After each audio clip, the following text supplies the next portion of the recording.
I paid rent for my sister and her fiancé, but on Dad's birthday, I found out that they were laughing at me behind my back, so I was cultured and stopped paying. A month later, I was paying rent to my sister and her fiancé. Yes, you heard that right, rent. It's not like they gave me a place to live. It was the other way around. I was sending them $800 a month to help with their mortgage and bills. It all started about 3 years ago. At the time, Emma and Jared, her fiancé, were having a hard time financially. They were drowning in debt, and I could tell they were too proud to ask for help. At the time, I had just gotten a job teaching high school. The pay wasn't great, but I wasn't married, I didn't have any kids, and I figured I could afford it. I mean, what are siblings for, right? I told Emma I'd help them out for a while until they got back on their feet. They were grateful, or so I thought, but the temporary arrangement dragged on and on. 1 month turned into six turned into a year, and suddenly it was 3 years of sending money every month without fail. I adjusted my entire lifestyle around it. No big purchases, no vacations, just living frugally to keep them afloat. Still, I didn't complain. I knew I was doing the right thing. Family first, always. Then the wedding announcement came. They were finally getting married after all these years. And I thought, okay, this is a turning point. I secretly hoped they'd tell me they didn't need my help anymore. But instead, Emma called me one day and asked if I could help with her wedding expenses. I'll never forget that call. I paused for a long time before telling her no. Emma, I already send you $800 a month. I can't do more than that, I said. She became silent. I don't know what she expected me to say, but I had to draw the line somewhere. Fast forward 2 months to my father's birthday. We had a big family reunion at Grandma's house. It was the usual mess, tons of food, kids running around, people arguing about whose barbecue sauce was better. Emma and Jared showed up looking like they didn't have a care in the world. We were all in good spirits, sharing drinks, talking about old family stories. Everything seemed normal. Toward the end of the evening, my grandmother came over and touched my arm. "Brian, can we talk outside for a minute?" she asked quietly. I didn't think much of it. Grandma is known for having little heart-to-hearts. Sometimes it's life advice, sometimes just an encouraging word. I figured maybe she was trying to nudge me about settling down. She always asked when I was going to meet a nice girl and start a family. We stepped out onto the porch where it was quieter. She looked around to make sure no one was within earshot. Then she said something that hit me like a punch in the gut. "They made fun of you," she said in a low voice. "Who?" I asked, frowning. "Emma and Jared. They laughed behind your back," she said. "They think you're stuck in life, that you'll never have a family of your own, that you're wasting your time trying to help them. They joke about how much you sacrifice while you live alone and struggle to be a teacher." I felt a knot in my chest. I couldn't believe it. I had sacrificed so much for them, and this was how they saw me. Some kind of loser to be pitied and laughed at. I stood there in silence, absorbing her words. Grandma looked at me with sad, knowing eyes. "Brian, you're a good man," she said softly, "but you don't have to let them treat you like this. They're taking advantage of your goodness." I nodded, still stunned. What was I supposed to do with this information? Confront them in front of everyone? Ruin the evening? No, I wasn't going to give them the satisfaction of seeing me rattle. Instead, I went back inside, put on a smile, and acted as if nothing was wrong. I even clinked glasses with Jared as we toasted Dad's birthday. But inside, everything had changed. I knew I couldn't live like this anymore. They thought I was a joke. Fine. Let's see how funny things get when the money stops coming in. I wasn't going to lose my cool. I play it smart, keep things classy. But they were about to learn that I wasn't a pushover. The morning after Dad's birthday party, I woke up early still thinking about what Grandma had said. Part of me wanted to call Emma right away and confront her, but I decided against it. I needed time to think. Instead, I went through my usual routine: coffee, lesson plans, grading papers, business as usual. About a week later, I got a call from Emma. "Hey, Brian. Just checking in," she said, all cheerful like nothing was wrong. "Hey," I replied, keeping my tone neutral.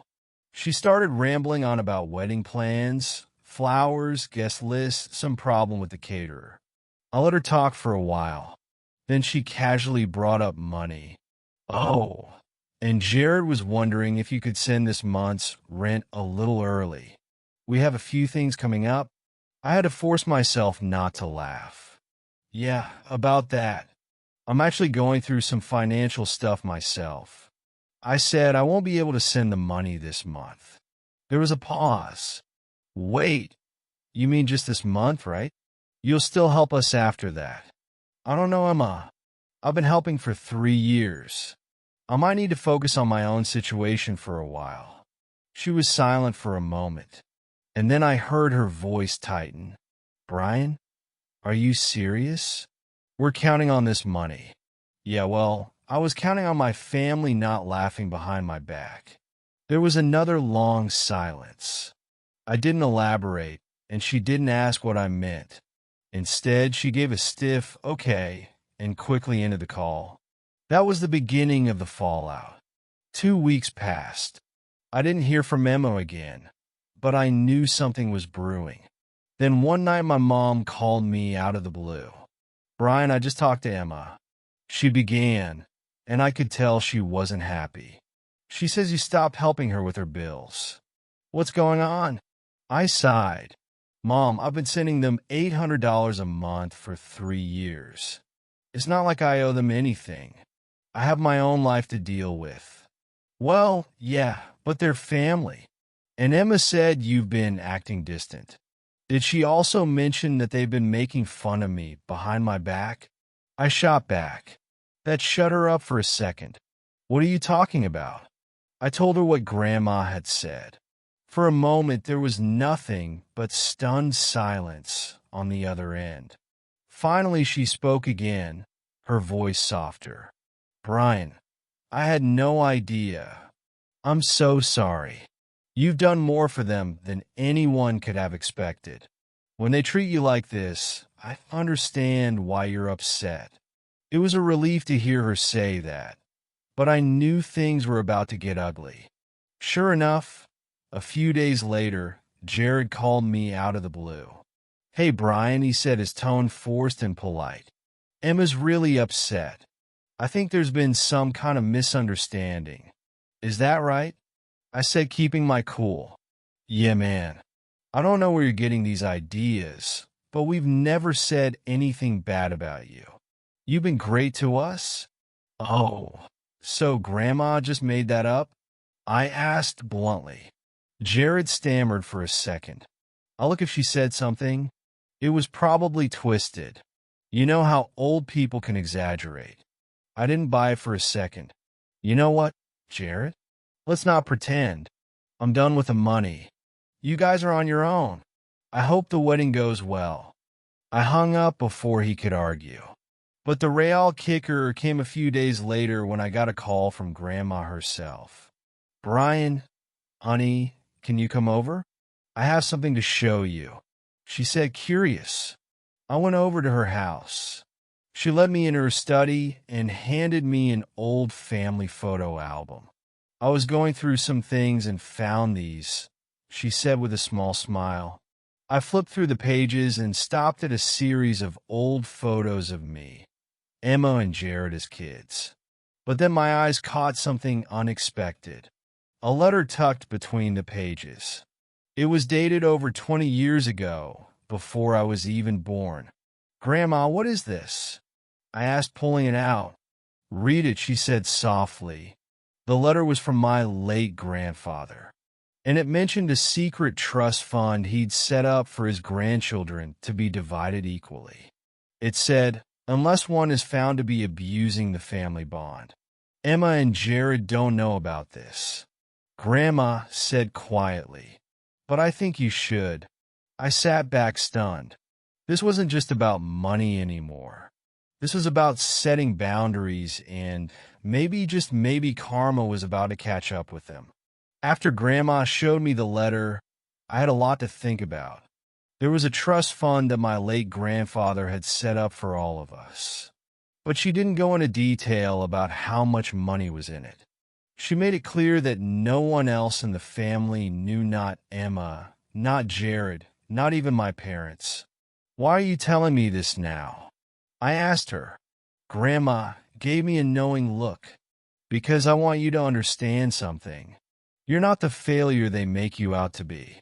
You've worked hard, sacrificed for others, and shown more integrity than most people ever would. This fund, it was meant to reward people like you. I nodded slowly, taking in her words. I didn't want to rush into anything with this new information, but it felt good to know that I had some hidden leverage. Over the next week, the drama escalated. I began to hear through the family grapevine that Emma and Jared were panicking. I guess cutting off their monthly allowance had hit them harder than I thought. Jared's hours at work had been cut, and Emma was having trouble paying some of the wedding vendors. I thought they'd get by, but instead they started trying to guilt other family members into giving them money. It backfired spectacularly. My mom mentioned to one of her sisters that I'd been supporting Emma and Jared financially for years. Word spread quickly, and soon everyone in the family knew. Maya Laura, who doesn't hold back, apparently tore into Emma at a family gathering I wasn't even at. You let Brian pay your bills for 3 years, and now you're playing the victim? Are you serious? She reportedly yelled. Emma called me afterwards, furious. What the hell, Brian? Did you tell everyone about the money? No, I said calmly. I only told Mom. You brought this on yourself. Do you have any idea how embarrassing that is? She hissed. Emma, I think you have bigger problems than embarrassment, I said. Maybe take a look in the mirror and ask yourself why you thought it was okay to treat me like a joke. She didn't have an answer. I thought that would be the end of it, but Jared decided to escalate things. He must have been desperate because he actually showed up unannounced at my school one afternoon. He waited for me in the parking lot. Brian, we need to talk, he said, trying to sound calm but clearly seething underneath. About what? I asked, crossing my arms. Look, man, Emma's been crying nonstop. People are turning against us. We just want to make things right, he said. Oh, you want to make things right now? After 3 years of taking my money and laughing behind my back? I shook my head. No thanks, Jared. I'm done being your safety net. His face flushed. You act like we wanted to hurt you. It wasn't like that, Dash. Then how is it, Jared? I interrupted. Explain to me how mocking someone who helped you isn't meant to hurt them. He didn't have a good answer. Instead, he mumbled something about how it was all a misunderstanding and stormed off. Later that night, I got a call from my father. He rarely gets involved in drama, so I knew this was serious. Brian, he said, I had a long talk with Emma and Jared. They're struggling right now, but they regret the way they treated you. That's nice, I said flatly, but I'm not interested in fixing things right now. They need to work out their own problems. Dad sighed. Look, I'm not saying you're wrong. You've been more than generous. But maybe it's time to sit down and have a real talk with them. Clear the air. I thought for I'll think about it. I finally said, but deep down, I wasn't in a forgiving mood. They had used me for years. They'd have to prove they deserve a second chance, and I wasn't going to make it easy for them. About a week after my dad's call, I got an invitation handwritten, which was weird. It was from Emma. She wanted me to meet her and Jared at a coffee shop near their house for what she called a family meeting.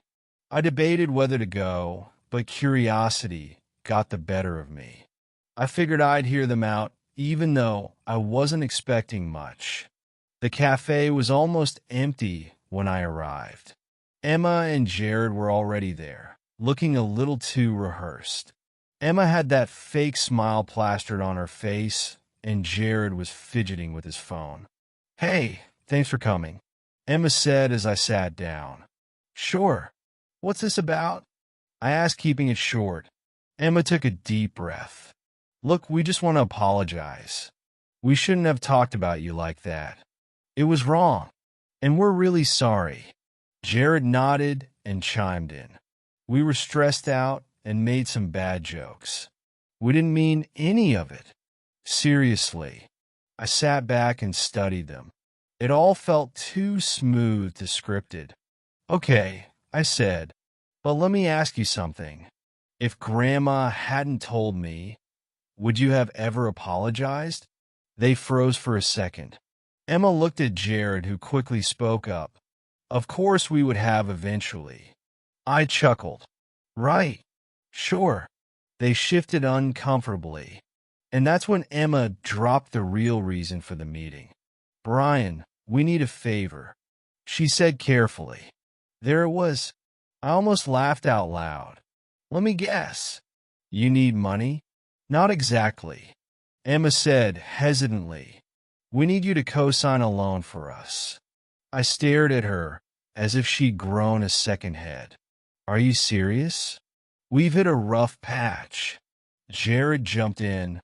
"We just need some help refinancing the house. If you co-sign, we'll get a better rate, and we can do the rest. You wouldn't have to pay anything." I couldn't believe what I was hearing. "You got to be kidding me."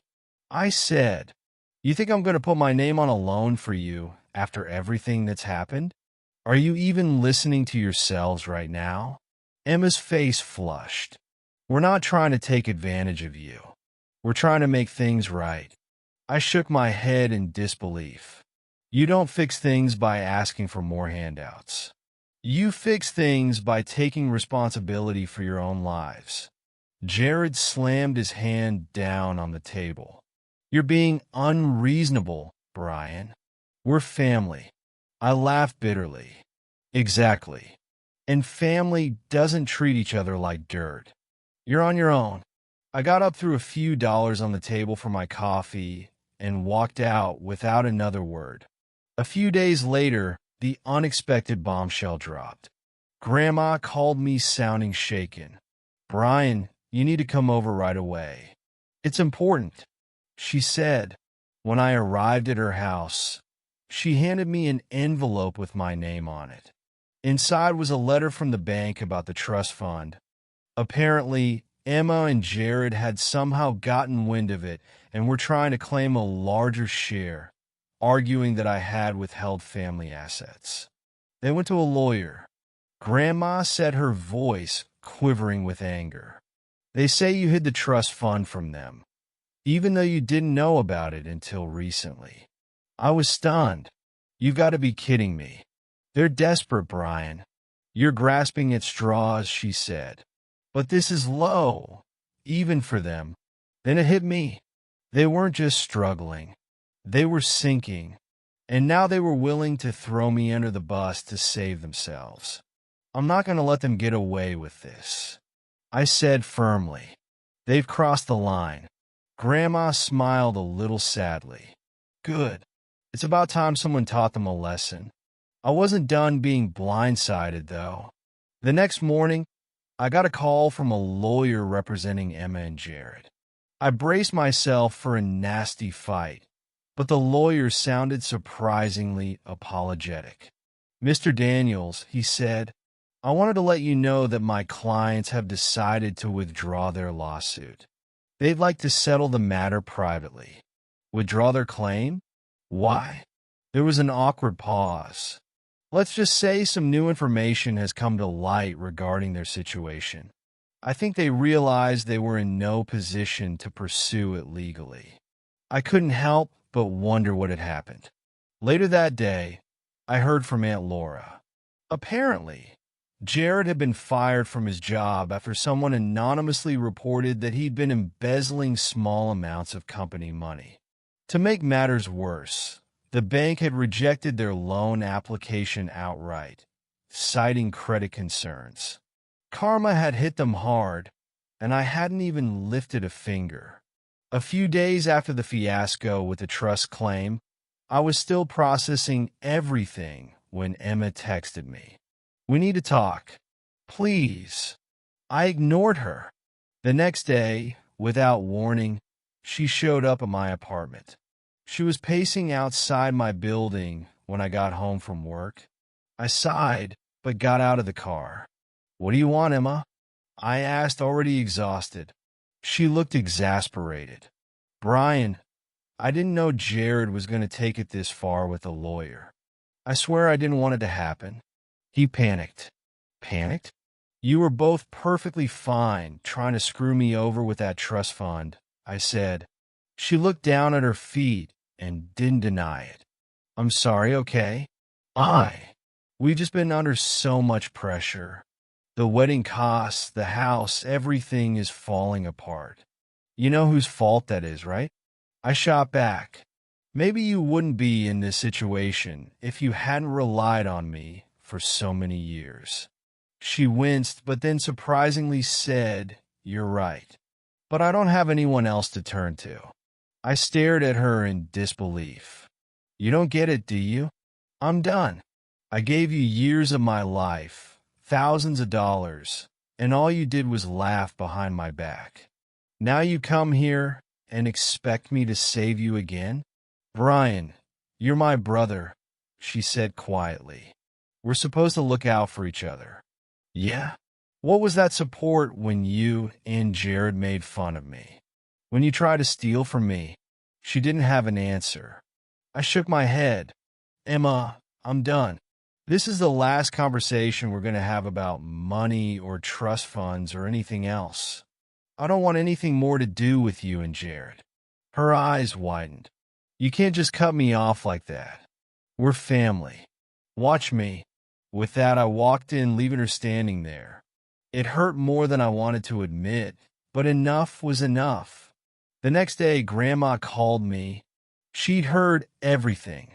In our family, nothing stays a secret for long. "Brian, I want you to know something," she said. "I've decided I'm not going to talk to Emma or Jared anymore, at least not for a long time." I was surprised. "Grandma, you don't have to do that for me." "I do," she said firmly. "You've been nothing but good to them, and they tried to betray you. If they don't respect you, they don't respect me. They crossed the line, and I'm not going to pretend otherwise." Hearing that from her meant more to me than I could put into words. A few weeks later, I got another surprise. I ran into Aunt Laura at the grocery store, and she pulled me aside. She said, "Hey, I heard about everything that happened. I just wanted to tell you that I am proud of you." She said, "Proud of me?" I asked, confused. "Yeah, you finally stood up for yourself. Emma always had a way of manipulating people, but you didn't let her walk all over you." I shrugged. It wasn't easy, but I couldn't live like that anymore. "Well, you did the right thing. And by the way, you might want to check in with Grandma. She's making some changes to the trust fund." That caught my attention. "Changes?" Laura grinned. "Let's just say Emma and Jared might not be included in the future plans." Sure enough, when I visited Grandma a few days later, she confirmed it.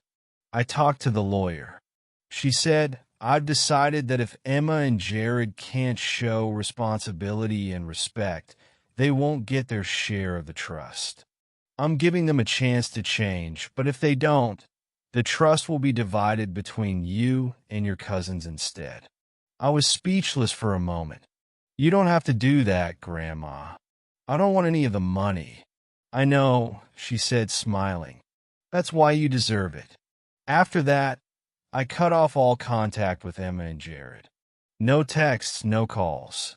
I blocked their numbers and stopped dealing with any family drama. Slowly, things started to feel easier.